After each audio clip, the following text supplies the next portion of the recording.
Café en Memoria pues empezó durante el confinamiento porque contacté con una vecina del barrio, una vecina de 87 años, que necesitaba a alguien que le bajara a su perro.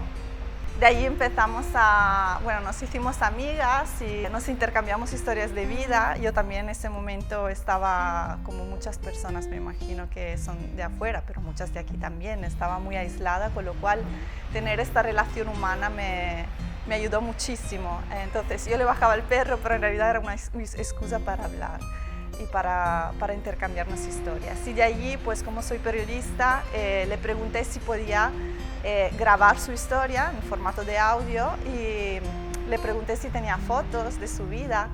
Y entonces así empezamos a construir juntas un relato. Ella se llama Paquita, tiene 87 años y son 84 años que vive en el barrio del Poble-sec. Y este es el proyecto. De allí pues recogimos más historias de sus amigas y de dos personas, también de otras dos mujeres que son parte de las arpilleras del Poble-sec. Y total que al final recogimos seis historias. Y esas 6 historias pues se presentaron al barrio porque la idea era conectar a estas señoras con el barrio. Y finalmente pues aterrizamos al Centro Cultural Albareda, en el que tenemos ahora mismo una exposición de esta dinámica montada hasta el 29 de mayo.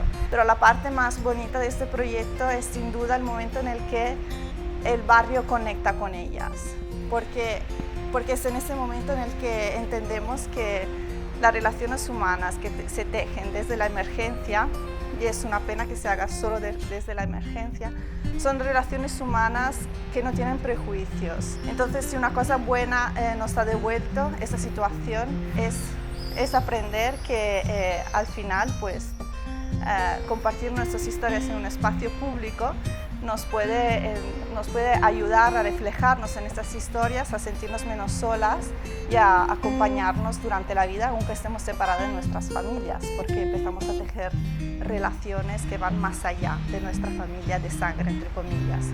Y esto creo que es muy importante y en un barrio como este se puede hacer, y entonces hay que aprovechar esta energía.